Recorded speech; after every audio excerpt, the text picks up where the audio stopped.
बहुत समय पहले की बात है। उन दिनों भारतवर्ष के एक विशाल राज्य पर सम्राट शत्रुजीत का राज्य था। वे केवल एक सम्राट नहीं थे, बल्कि एक ऐसे न्यायप्रिय और करुणामय राजा जो अपनी प्रजा को अपनी संतान समान मानते थे। उनके राज्य की विशेषता यह थी कि वहां न कोई भूखा सोता था, न कोई अन्याय का शिकार होता और न ही कोई अनाथ असहाय रह जाता। जब सारा नगर गहरी नींद में डूबा होता, तभी सम्राट शत्रुजीत अपने वैभवपूर्ण वस्त्र त्याग कर एक साधारण वेश में, मुख पर मिट्टी और धूल मलकर, चुपचाप महल के पिछले द्वार से नगर की ओर निकल पड़ते। उन्हें देखकर कोई उन्हें भिक्षुक समझता तो कोई थका हारा किसान। वे नगर की गलियों, बाजारों और झुग्गियों में घूमते, लोगों की बातें सुनते, उनकी पीड़ा को नीरवता से आत्मसात करते। जहां कहीं किसी पर अत्याचार होता या कोई भूख प्यास से तड़पता दिखाई देता, सम्राट का हृदय विचलित हो उठता। और फिर अगली भोर जब वह राजसी पोशाक में अपने सिंहासन पर बैठते तो रात में देखे गए अन्यायों का निवारण करते। जनता बस यही जानती थी कि उनका राजा अत्यंत दयालु है, परंतु कुछ विश्वसनीय मंत्रीगण ही इस गूढ़ रहस्य से अवगत थे कि सम्राट रातों में स्वयं नगर की दशा देखने निकलते हैं। यह केवल शासन करने का ढंग नहीं था, यह जनमानस के हृदय पर राज्य करने की कला थी।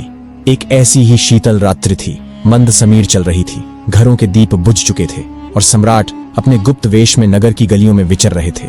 हर मोड़, हर छाया पर उनकी दृष्टि थी, कहीं कोई दुखी तो नहीं, कोई पीड़ित तो नहीं।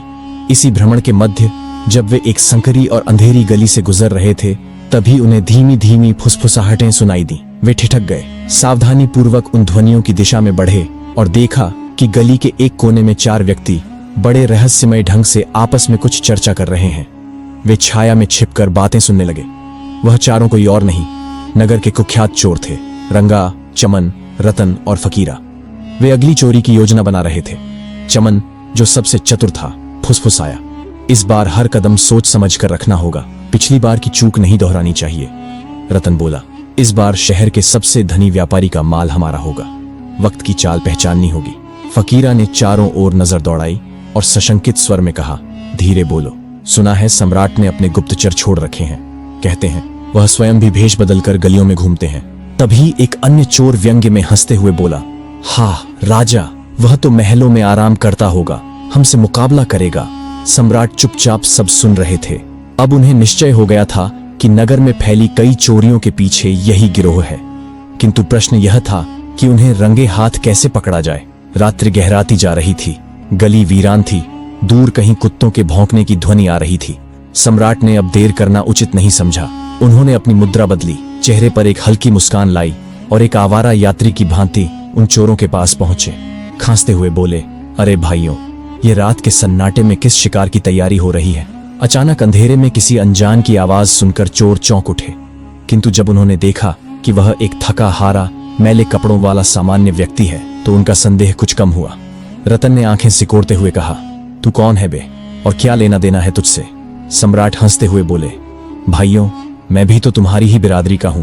कौन कहता है कि केवल तुम ही उस्ताद हो इस नगर में? मैंने भी बहुत बड़े हाथ मारे हैं, बस किस्मत जरा रूठी हुई है, नहीं तो इस वक्त किसी राजमहल में आराम कर रहा होता। फकीरा ने संदेह भरे स्वर में पूछा, अगर तू वाकई उस्ताद है तो कोई बड़ा कारनामा सुना? राजा ने गहरी सांस ली और गंभीरता से कहा, कारनामे बताऊंगा नहीं, दिखाऊंगा। कभी शाही खजाने पर भी हाथ साफ करने की सोची थी, पर दुर्भाग्य से पकड़ा गया। चमन ठहाका मारते हुए बोला, वाह, शाही खजाना, तू तो बड़ी ऊंची उड़ान भरता है। दूसरे चोर ने हंसते हुए कहा, इतना ही बड़ा उस्ताद है तो कोई सबूत दिखा। सम्राट मुस्कुराए और बोले, भाइयों, सबूत तो काम के बाद दिया जाता है। अगर आज की रात मुझे अपने साथ ले चलो तो मैं अपनी काबिलियत दिखा दूंगा। चारों एक दूसरे को देखने लगे। थोड़ी देर चुप्पी रही, फिर फकीरा ने मुस्कान के साथ सिर हिलाया और बोला, ठीक है, आज की रात तेरी परीक्षा होगी। अगर काबिल निकला तो हमारे साथ रहेगा। राजा ने गंभीर स्वर में कहा, तो फिर समझो सौदा पक्का है। अब तक सम्राट ने बेजोड़ चतुराई से अपनी पहचान छिपाए रखी थी। उन्होंने हल्के अंदाज में पूछा, तो भाइयों, जब मैं अब तुम्हारा साथी बनने वाला हूं तो जानना चाहूंगा, आखिर वो कौन सी खासियतें हैं जो तुम्हें इतना निडर बनाती हैं? जब बड़ा हाथ मारना है तो सबको अपनी अपनी कला का ज्ञान होना चाहिए। चारों चोरों ने एक दूसरे की ओर देखा। सबसे पहले फकीरा आगे आया और बोला, मेरे भीतर एक दुर्लभ गुण है। मैं किसी भी स्थान पर खड़ा होकर केवल अपनी सूंघने की शक्ति से जान लेता हूं कि सोना, चांदी, हीरे, मोती या कोई अन्य बहुमूल्य खजाना कहां छिपा है। मेरे लिए खजाने की महक दूर से ही प्रकट हो जाती है। जब भी कोई बड़ा हाथ मारना होता है मेरी नाक सबसे पहले काम आती है। सम्राट ने उसकी ओर गौर से देखा और प्रशंसा से कहा, वाह, यह तो बड़ा ही विलक्षण गुण है। तुम्हारी यह कला तो चुपचाप राज्य के गुप्त भंडारों तक भी पहुंचा सकती है। अब चमन आगे आया। उसके चेहरे पर आत्मविश्वास की एक छाया थी। वह बोला, मैं पशु पक्षियों की भाषा समझता हूं। कुत्ते, बिल्ली, घोड़े जो कुछ भी कहें, उनके शब्द मेरे लिए स्पष्ट होते हैं। यदि किसी गली में कोई कुत्ता भौंक रहा हो या कोई घोड़ा अचानक व्याकुल हो जाए तो मैं जान जाता हूं कि वहां कुछ अनहोनी घटने वाली है। सम्राट यह सुनकर कुछ क्षणों के लिए चुप रहा, फिर बोला, तुम तो प्रकृति की आवाजों को ही पढ़ लेते हो। यह गुण तुम्हें शत्रु के आने से पहले ही सचेत कर सकता है। अब तीसरे चोर रंगा की बारी थी। उसने अपनी जेब से एक पतली सी तार निकाली और गर्व से बोला, मैं ताले तोड़ने में निपुण हूं। लोहे, पीतल या शाही कक्षों के सबसे कठिन ताले भी मेरी इस नन्ही तार के आगे नतमस्तक हो जाते हैं। ताला चाहे जितना भी कठिन हो, मेरे हाथ में आते ही झुक जाता है। सम्राट मुस्कुराया और चुटकी लेते हुए बोला, तो फिर तुम्हारे हाथों में तो कोई जादू है रंगा, ताले नहीं, मानो किस्मत की गिरहें खुलती हैं। अब सबसे अंतिम में रतन सामने आया। उसके चेहरे पर एक रहस्यमयी मुस्कान थी। उसने कहा, मेरा गुण सबसे निराला और सबसे खतरनाक है। यदि मैं किसी को एक बार अंधेरे में देख लूं तो फिर वह लाख छिप जाए, मैं उसे पहचान ही लूंगा। चाहे वह भीड़ में हो, नकाब में हो या दुश्मनों के झुंड में, मेरी नजर उसे पहचान लेती है। सम्राट विस्मय से बोला, तो इसका अर्थ यह हुआ कि अंधकार तुम्हारी दृष्टि को धोखा नहीं दे सकता। तुम तो सच्चे मायनों में अंधेरे के भी प्रहरी हो। अब सम्राट भली भांति समझ चुका था कि ये चारों न केवल शातिर थे बल्कि अपने अपने हुनर में दक्ष भी थे। किंतु उसके भीतर तो अब एक नई योजना ने जन्म ले लिया था। वह मुस्कुराया और बोला, भाइयों, अब जब हमारी टोली इतनी योग्य हो चली है तो बताओ, आज की रात कौन सा शिकार तय है। चारों चोर राजा की बातों को ध्यान से सुन रहे थे। उन्होंने अपने अपने कौशल तो खोल कर रख दिए थे, परंतु अब उनकी आंखों में एक संशय था। रतन ने मुस्कुराते हुए पूछा, भाई, हमने तो अपने गुण बता दिए, पर तुमने अब तक कोई बात नहीं की। बताओ, तुम्हारे भीतर ऐसी कौन सी बात है जो तुम्हें हमारे लिए उपयोगी बनाती है। सम्राट ने तनिक गंभीर होकर उत्तर दिया, मेरे भीतर एक अनोखा गुण है। यदि हम कभी संकट में पड़ें, पकड़े जाएं या फंस जाए, तो केवल मेरी आंखों के एक इशारे से सज्जा भी टल सकती है और जान भी बच सकती है। चारों चोर यह सुनकर चौंक गए। फकीरा बोला, क्या मात्र दृष्टि के इशारे से सजा माफ हो सकती है? यह तो कोई चमत्कार जैसा प्रतीत होता है। एक अन्य बोला, यदि यह सच है तो हमारे गिरोह में सबसे अनमोल गुण तुम्हारे पास ही है। तुम्हारे रहते हमें किसी चीज की चिंता ना होगी।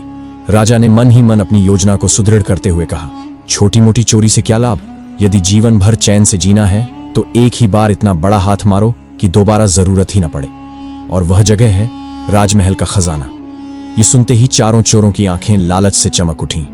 फकीरा बोला, वाह, ये हुई ना बात। अगर इस बार हम सफल हो गए तो फिर जीवन भर ऐश करेंगे। राजा ने भीतर ही भीतर संतोष की सांस ली। उसकी योजना अब चोरों को पूरी तरह फांस चुकी थी। फिर वे सभी नगर की गलियों से होते हुए महल की ओर बढ़ने लगे। जैसे ही वे महल के समीप पहुंचे, एक कुत्ता जोर जोर से भौंकने लगा। सभी चोर एकाएक सतर्क हो गए। फकीरा ने चमन की ओर देखा और कहा, भाई, जरा सुनो तो, ये कुत्ता क्या कह रहा है? क्या कोई खतरा है?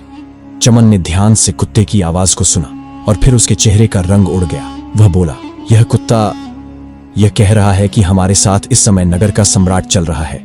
क्षण भर को एक सन्नाटा छा गया। सभी चोर चौंक कर एक दूसरे की ओर देखने लगे। तभी रंगा जोर से हंस पड़ा। अरे, यह तू क्या बक रहा है? राजा भला इस अंधेरी गली में क्या कर रहा होगा? वह तो इस समय अपने शाही पलंग पर चैन की नींद सो रहा होगा। बाकी चोर भी हंस पड़े। लगता है इस बार तेरी कुत्ता भाषा कुछ बिगड़ गई है। चमन बोला, मैंने वही कहा जो वह कह रहा था। शायद उसका मतलब किसी और से रहा हो। तब सम्राट ने बात संभालते हुए कहा, भाइयों, मेरा तो मानना है कि यह कुत्ता भूखा है। भूख में आदमी क्या, जानवर भी अनाप शनाप बकने लगता है। चलो, इन बेमतलब की बातों को छोड़ो और असली काम पर ध्यान दो। सभी ने हामी भरी और आगे बढ़ चले। राजा के होंठों पर एक गूढ़ मुस्कान थी। योजना अब अपने निर्णायक मोड़ पर थी।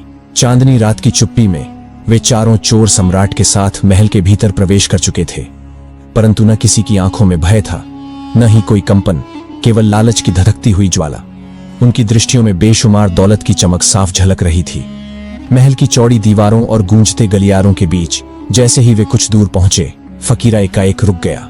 वह नीचे झुका, महल की भूमि की मिट्टी को सूंघा और मुस्कुराते हुए बोला, खजाना अब अधिक दूर नहीं है। इसकी खुशबू मेरे भीतर दौड़ रही है, इसी दिशा में चलो, मेरे पीछे। बिना कोई प्रश्न किए तीनों चोर उसकी पीठ पीछे चल दिए। खामोश गलियारों, झुकी हुई दीवारों और एक गुप्त मार्ग से होते हुए वे उस स्थान पर पहुंच गए जहां राज्य का खजाना छिपा था। उनके सामने था एक विशाल और मजबूत द्वार, जिसके बीचों बीच एक भारी ताला जड़ था। अब रंगा आगे बढ़ा। उसकी आंखों में आत्मविश्वास की चमक थी। वह अपनी जेब से पतली सी तार निकालता है और उसे ताले में डाल देता है। उसकी उंगलियां मानो नृत्य कर रही हों और पलक झपकते ही वह ताला छटाक की आवाज के साथ खुल जाता है। रंगा मुस्कुराया और बोला, कहा था ना, मेरे इस हुनर के आगे कोई ताला नहीं टिकता। फिर धीरे से दरवाजा खोला गया। अंदर का दृश्य देखते ही चारों की आंखें चौंधिया गईं। वह कक्ष मानो स्वर्णलोक बन चुका था। चारों ओर सोने की अशर्फियां, हीरे मोती, जवाहरात, बेशुमार संपदा बिखरी हुई थी। एक चोर विस्मित होकर बोला, भाइयों, अब यह सब कुछ हमारा हो चुका है। अब जीवन में किसी चीज की कमी नहीं रहेगी। अब तो केवल ऐशो आराम से जीना है। और तभी सभी चोर दौलत समेटने में लग गए। किसी ने झोले में अशर्फियां भरी, कोई हीरों को संभालने लगा। वे सभी सोच रहे थे कि अब उनका भविष्य सुरक्षित हो चुका है। अब उन्हें जीवन में कुछ करने की आवश्यकता नहीं। सम्राट भी उनके साथ झुककर यही सब कर रहा था, परंतु उसके भीतर मुस्कान किसी और ही उद्देश्य की थी। वह देख रहा था कि कैसे हर कोई अपने स्वार्थ में डूबा है, पर उसकी दृष्टि कुछ और तलाश रही थी। थोड़ी देर बाद जब सबने अपनी अपनी झोली भर ली तो चारों चोरों ने एक थैली सम्राट की ओर बढ़ाई। लो भाई, फकीरा बोला, ये तुम्हारा हिस्सा है।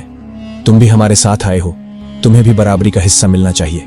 सम्राट ने थैली की ओर देखा, फिर हल्की मुस्कान के साथ कहा, नहीं दोस्तों, मुझे यह सब नहीं चाहिए। मैं तो यूं ही तुम्हारे साथ आ गया था। मेरी किस्मत में शायद यह दौलत नहीं लिखी थी। रतन हैरानी से बोला, अरे भाई, इतनी दौलत को कौन ठुकराता है? राजा ने केवल इतना कहा, तुम ही रख लो, इसे भी अपने हिस्से में बांट लो। चारों ने एक दूसरे की ओर देखा, फिर कंधे उचकाते हुए बोले, हमें क्या, इसका भी हिस्सा हमें ही मिल जाएगा। अब वे अपने अपने हिस्से गिनने में लग गए। सम्राट ने इसी अवसर का लाभ उठाया। वह एक एक कर चोरों के पास गया और सहज ढंग से पूछा, अगर फिर कभी ऐसी योजना बनी तो तुम कहां मिलोगे? सबसे पहले फकीरा बोला, मैं तो बाजार के पास वाली सराय के बगल में ही रहता हूं। कोई बड़ा हाथ मारना हो तो वहीं आ जाना। इसी तरह सम्राट ने चमन, रंगा और रतन से भी उनके नाम और ठिकाने पूछ ली। चारों निश्चिंत थे। वे सोच भी नहीं सकते थे कि जो उनके साथ खजाने में घुसा था वही इस भूमि का सम्राट है। खजाना लूटकर वे चारों अंधेरे में विलीन हो गए, अपने अपने ठिकानों की ओर चल पड़े। और सम्राट, वह धीरे धीरे उन्हीं नगर की गलियों से होता हुआ वापस अपने महल की ओर लौटने लगा। उसके मुख पर संतोष की गहरी छाया थी। उसकी योजना सटीक ढंग से चल रही थी। राजा मन ही मन सोच रहा था, ये लोग भले ही चोर हैं, लेकिन इनके भीतर ऐसे गुण हैं जो मेरी सेना में किसी भी वीर सिपाही से कम नहीं। फकीरा, जिसकी नाक खजाने को सूंघ लेती है, अगर वही मेरे खजाने की रखवाली करे तो कौन चुरा सकेगा?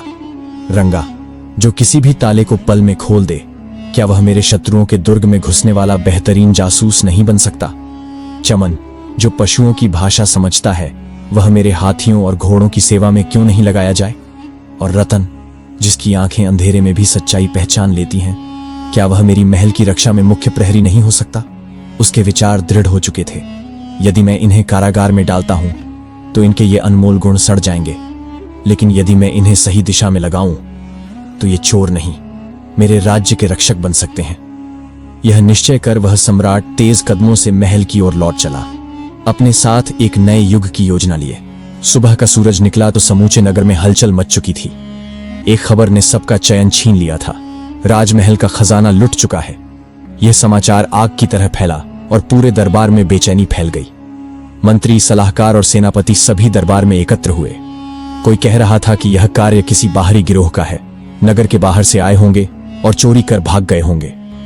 किसी ने शंका व्यक्त की कि महल के भीतर का ही कोई व्यक्ति इस योजना में शामिल हो सकता है। एक से एक सुझाव दिए जा रहे थे, पर किसी के पास ठोस उत्तर नहीं था। वहीं सम्राट शत्रुजीत अपने सिंहासन पर बैठे शांति से यह सब सुनते रहे। अचानक उन्होंने मुस्कुराते हुए हाथ उठाया और गूंजती हुई आवाज में बोले, मुझे भली भांति झात है कि यह चोरी किसने की है और वे इस समय कहां हैं। दरबार में सन्नाटा छा गया। सभी की आंखें सम्राट की ओर टिक गईं। एक मंत्री ने झुककर पूछा, महाराज, क्या वास्तव में आपको चोरों का पता है? सम्राट ने गंभीरता से कहा, हां, वे चार हैं। फकीरा, चमन, रंगा और रतन। यह सुनते ही दरबार में खलबली मच गई। सम्राट ने सिपाहियों को आदेश दिया कि नगर के जिन स्थानों पर ये चारों रहते हैं वहां तुरंत जाकर उन्हें पकड़ लाया जाए। पते खुद सम्राट ने बताए। थोड़ी ही देर में चारों चोर रस्सियों से बंधे हुए दरबार में प्रस्तुत किए गए। अब वे भयभीत खड़े थे, यह सोचते हुए कि राजा को उनके नाम और ठिकानों की जानकारी कैसे मिल गई। सम्राट अभी भी उसी रहस्यमय मुस्कान के साथ सिंहासन पर आसीन थे। तभी रतन की दृष्टि सम्राट के चेहरे पर पड़ी। कुछ क्षण तक वह उन्हें देखता रहा, फिर उसके चेहरे का रंग उड़ गया। उसने घबराकर कहा, यह तो वही है। उसके मन में पिछली रात की स्मृतियां कौंध गईं। वही चाल, वही आवाज, वही चेहरा। रतन ने बाकी साथियों की ओर देखा और धीमे स्वर में कहा, हमारा 5वां साथी, यही सम्राट थे। वही हमारे साथ खजाने तक आए थे। तीनों ने पहले तो रतन की बात को हंसी में उड़ाया। रंगा बोला, तू तो पागल हो गया है। भला सम्राट खुद चोरी करेगा? अगर यह सम्राट होता तो हमारे साथ रात भर घूमता। रतन गंभीरता से बोला, मैं अंधेरे में एक बार जिसे देख लूं उसे फिर कभी नहीं भूलता, और मैं शपथ लेता हूं यह वही व्यक्ति है। अब सारा दरबार स्तब्ध था। सम्राट ने जबरदस्त ठहाका लगाया। उसकी हंसी पूरे महल में गूंज उठी। फिर उन्होंने सिपाहियों की ओर संकेत किया और रस्सियां खोल दी गईं। दरबारी एक दूसरे की ओर देखने लगे। यह कैसा न्याय था? फिर सम्राट ने कहा, इन लोगों को पकड़ने का उद्देश्य इन्हें दंड देना नहीं था, बल्कि कुछ और था। उन्होंने दरबारियों को रात की पूरी घटना सुनाई, कैसे वे स्वयं चोरों के साथ गए, कैसे उनकी काबिलियत को पहचाना और कैसे उनके नाम पते मालूम किए। अब चारों चोर सम्राट के चरणों में गिर पड़े और आंखों से आंसू बहाते हुए बोले, महाराज, हमें क्षमा कर दीजिए। हमने आपको पहचानने में भूल की। एक और अवसर दें। हम अपने प्रायश्चित में पूरी निष्ठा से आपकी सेवा करेंगे। सम्राट मुस्कुराए और बोले, तुम लोग चोर अवश्य हो, परंतु तुम्हारे भीतर अनमोल गुण हैं। यदि इन्हें सही दिशा में लगाया जाए तो तुम न केवल अपनी किस्मत बदल सकते हो, बल्कि समूचे राज्य के लिए वरदान बन सकते हो। और फिर सम्राट ने चारों को उनके गुणों के अनुसार राज्य सेवा में नियुक्त कर दिया। रतन, जो अंधेरे में किसी को भी पहचान सकता था, उसे राजमहल का प्रधान प्रहरी बना दिया गया। रंगा, जो बिना चाबी के कोई भी ताला खोल सकता था, को राजकोष का संरक्षक नियुक्त किया गया। चमन, जिसे पशु भाषा समझने का अद्भुत गुण था, उसे शाही अस्तबल का प्रमुख अधिकारी बनाया गया।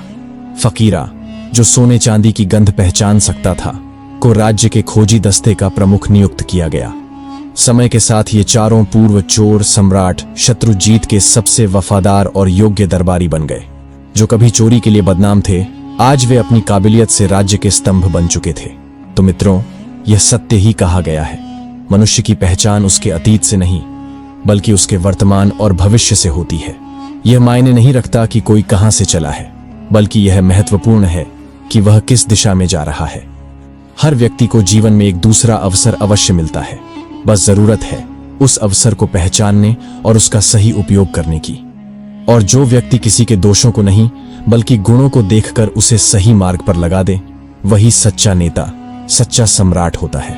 दोस्तों, अगर आपको यह कहानी पसंद आई तो वीडियो को लाइक करें। अगर आपको ऐसी ही कहानी सुनना पसंद है तो चैनल को सब्सक्राइब कर लें।